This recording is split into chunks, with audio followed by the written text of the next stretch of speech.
اعوذ باللہ من الشیطان الرجیم بسم اللہ الرحمن الرحیم واستفتحوا وخاب كل جبار عنید من ورائه جہنم ويسقى من ماء صديد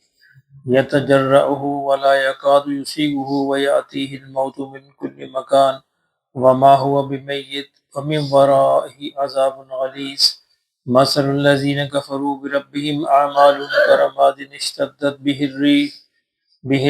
في يوم عاصف لا يقدرون مما كسبوا على شيء ذلك هو الضلال البعيد ألم تر أن الله خلق السماوات والأرض بالحق إن يشاء يذهبكم ويأتي بخلق جديد وما ذلك على الله بعزيز وبرزوا لله جميعا فقال الضعفاء للذين استكبروا إنا كنا لكم تبعا فهل أنتم مغنون عنا من عذاب الله من شيء قالوا لو هدانا الله لهديناكم سواء علينا أجزعنا أم صبرنا ما لنا من محيص وقال الشيطان لما قضي الأمر إن الله وعدكم وعد الحق ووعدتم فأخلفتكم وما كان لي عليكم من سلطان إلا أن دعوتكم فاستجبتم لي فلا تلوموني ولوموا أنفسكم ما أنا بمصرخكم وما أنت بمصرخي إني كفرت بما أشركتموني من قبل إن الظالمين لهم عذاب أليم صدق اللہ العظیم۔ پیچھے ہم نے دیکھا کہ کفار بار بار اپنے پیغمبروں سے اس بات کا تقاضا کرتے ہیں کہ جس عذاب کا تم وعدہ کرتے ہو، جس سے ڈراتے ہو، اس کو لے آؤ۔ تو یہاں اللہ رب العزت نے اس عذاب اور جہنم کا کچھ باتیں بیان کی ہیں، اللہ پاک اپنی پناہ میں رکھے۔ فرمایا کہ وَاسْتَفْتَحُوا، اور یہ چاہ رہے تھے، فیصلہ چاہ رہے تھے یہ لوگ، فیصلہ ہو جائے۔ وَخَابَ كُلُّ جَبَّارٍ عَنِيدٍ، چنانچہ ہر سرکش اور ضدی جو ہے فرمایا وہ برباد ہوا۔ یعنی چاہے تو دنیا میں برباد ہوا، آخرت میں برباد تو ہو گئی، یعنی اگر دنیا کے اندر برباد نہیں ہوا تو آخرت میں تو بہرحال برباد ہی ہوگا۔ قرآن مجید میں اکثر جگہ یہ عذاب کا جو واقعہ یا عذاب کی جو بیان کی گئی ہے، اس کے لیے سرکش کا لفظ آتا ہے کہ وہ انسان جو اللہ سے بغاوت کر کے، اللہ سے سرکشی اختیار کر کے زندگی گزارے، جو شیطان کو اپنا مرجع اور ماوا اور آقا اور مولا مان لے، تو وہ اللہ سے سرکشی ہے۔ فرمایا من ورائہم جہنم، یہ ایسے لوگ ہوں گے جن کے پیچھے جہنم ہوگی۔ وَيُسْقَى مِن مَّاءٍ صَدِيدٍ، اور ان کو جو پانی پلایا جائے گا وہ پیپ کا پانی ہوگا۔ يَتَجَرَّعُهُ، اور وہ بھی ان کو گھونٹ گھونٹ دیا جائے گا۔ وَلَا يَكَادُ يُسِيغُهُ، اور ان کے گلے میں اٹکے گا، گلے سے اترے گا نہیں۔ پیاس لگی ہوگی، پیاس ہوگی،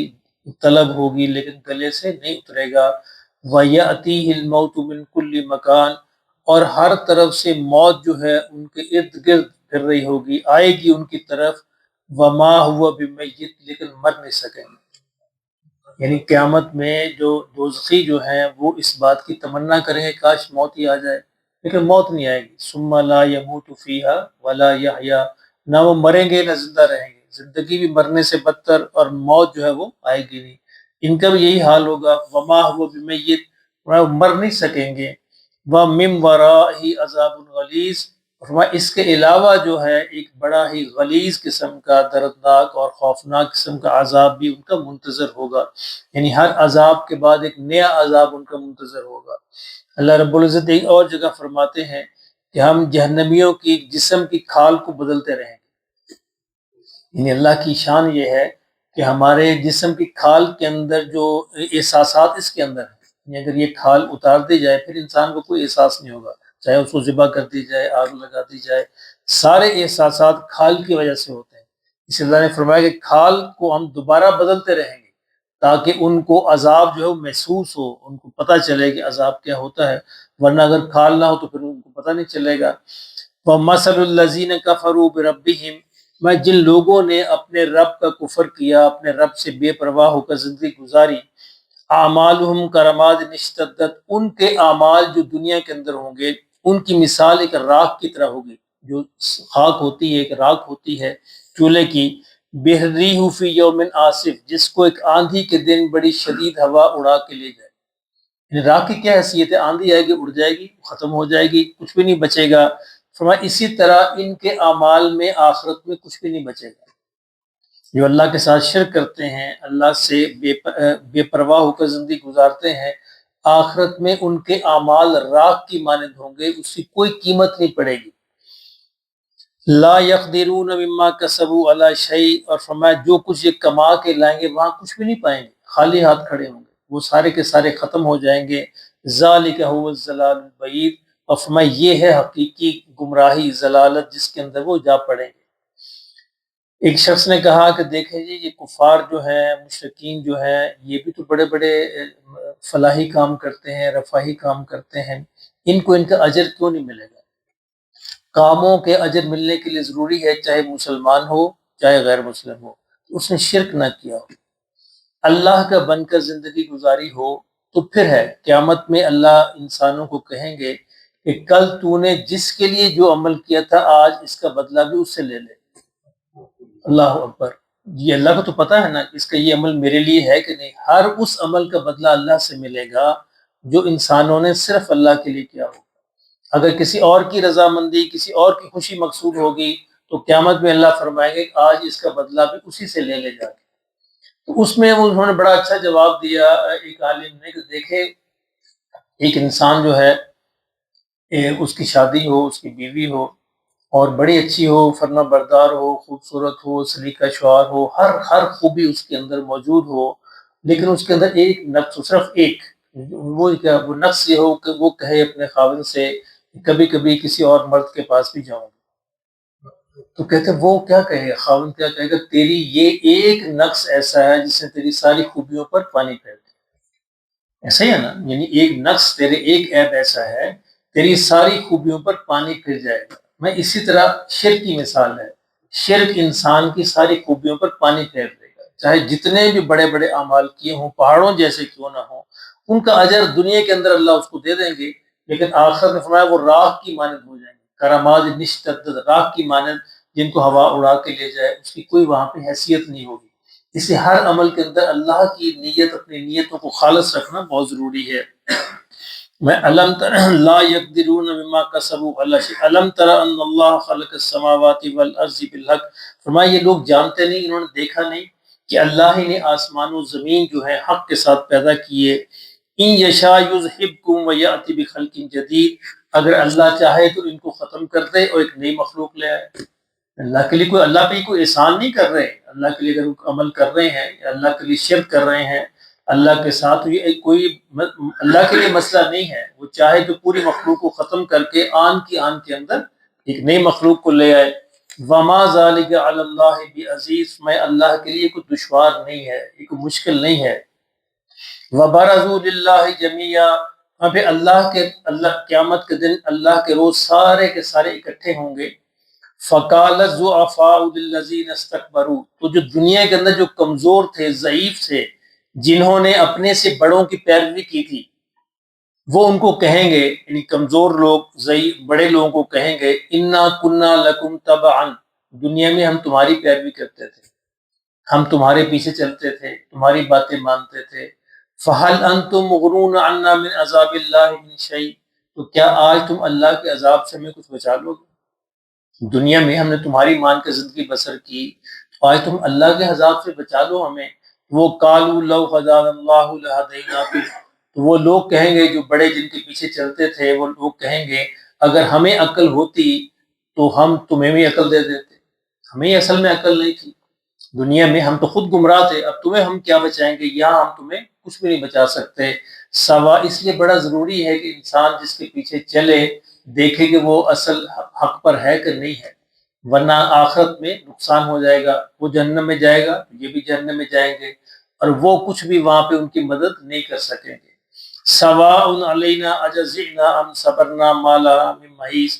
اس دن برابر ہوگا ان سب کے لیے، چاہے یہ چیخو پکار کریں یا صبر کریں، ان کو چھٹکارا نہیں ملے گا۔ وقال الشیطان، اب ان سب کا جو بڑا ہے شیطان، وہ بھی کہے گا، وقال الشیطان لما قضی الامر، میں جب معاملہ بالکل نپٹ جائے گا، جنتی جنت میں چلے جائیں گے، جہنمی جہنم میں، یہ سارے فیصلے ہو جائیں گے، وقال الشیطان، اس وقت شیطان کہے گا ان اللہ وعدکم وعد الحق، لوگوں دیکھ لو اللہ کا وعدہ حق تھا، اللہ نے جو وعدہ تم سے کیا تھا وہی وعدہ اصل میں سچا تھا۔ وَوَعَدتُّكُمْ فَأَخْلَفْتُكُمْ، جو میں نے تم سے وعدے کیے تھے وہ میں نے تو اس کے خلاف کیا ہے، وہ تو جھوٹے وعدے تھے، غلط وعدے تھے۔ وَمَا كَانَ لِيَ عَلَيْكُمْ مِنْ سُلطان، اور فرمایا میرا تم پر کوئی زور نہیں تھا۔ بڑی اہم آیت ہے، ذرا اس پہ ہمیشہ غور رکھیے۔ شیطان کیا کر سکتا ہے ہمارے ساتھ؟ شیطان کہے گا میرا تم پر کوئی زور نہیں چلتا تھا، زبردستی نہیں تھی، الا ان دعوتکم، سوائے اس کے کہ میں تم کو دعوت دیتا، میں نے دعوت دی تمہیں، ایک بات تمہارے دل میں ڈالی، ایک دعوت بات سمجھائی، فاستجبتم لی، تم نے اس کو قبول کر لیا، میں نے زبردستی نہیں کی تم سے، میرا تمہارے پاس زور نہیں تھا، زبردستی۔ یہ بھی اللہ کا احسان ہے کہ شیطان کو اللہ نے یہ طاقت نہیں دی کہ وہ انسان سے زبردستی کام کروا سکے۔ شیطان کا کام صرف وسوسہ ڈالنا ہے، ذہن کے اندر ایک بس بات داخل کرنا، آئیڈیا دینا ہے، اس پر عمل انسان خود کرتا ہے۔ تو یہی شیطان اس دن کہے گا سارے جہنمیوں کو، جہنمی سارے اس لیے یہ ارد گرد اکٹھے ہو جائیں گے، تمہاری بات مان کر ہم یہاں پہنچے، اب تم بچاؤ ہمیں۔ تو کہے میری بات کیا مانی، تو میں نے کوئی زبردستی کہا تم سے، میں نے کوئی زور کیا تم پر، کچھ بھی نہیں، میں نے تو ایک دعوت دی تھی، فاستجبتم لی، تم نے خود اس پر عمل کیا، فلا تلومونی، مجھے ملامت نہ کرو، مجھے برا بھلا نہ کرو، ولوموا انفسکم، اپنے آپ کو برا بھلا کرو، تم نے خود اپنی مرضی سے بات کو مانا تھا، میں نے تو بس ایک آئیڈیا دے کے پیچھے ہٹ گیا، تم نے خود اس پر عمل کیا، ولوموا انفسکم، اپنے آپ کو ملامت کرو، ما انا بمصرخکم، میں آج تمہاری کوئی فریاد رسی نہیں کر سکتا، آج تمہاری کوئی مدد نہیں کر سکتا، وما انتم بمصرخی، نہ تم میری مدد کر سکتے ہو، نہ تم میری فریاد کو پہنچ سکتے ہو، انی کفرت بما اشرکتمونی من قبل، اور اس سے پہلے دنیا میں تم نے مجھے جو شریک اللہ کا بنایا میں اس سے انکار کرتا ہوں، میں اس کا ذمہ دار نہیں ہوں، بالکل اپنا عذاب خود بھگتو، ان الظالمین لہم عذاب علیم، اور فرمایا ظالموں کے لیے ایسا ہی دردناک عذاب ہے۔ اچھا اب اس میں غور کرنے کی بات یہ ہے کہ اب یہ ساری آیتیں براہ راست تو کافروں کے لیے ہیں، کفار کو خطاب ہے، لیکن کفر کا یا شرک کا جتنا فیصد حصہ ہمارے اندر ہوگا اتنے فیصد ہی ہمیں بھی مخاطب ہے۔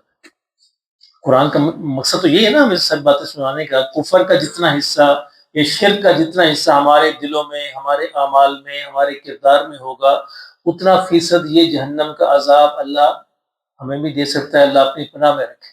یہ اللہ سے پناہ مانگنی چاہیے کہ اللہ جہنم کی آواز بھی نہ آئے، جہنم کی ہوا بھی نہ لگے، اور اللہ بغیر اس کے ہمیں جنت میں بھیج دے، ورنہ اگر اتنے فیصد ہونا پڑا وہ بھی جانے کتنے لاکھوں کروڑوں سال ہوگا، اللہ اپنی پناہ میں رکھے۔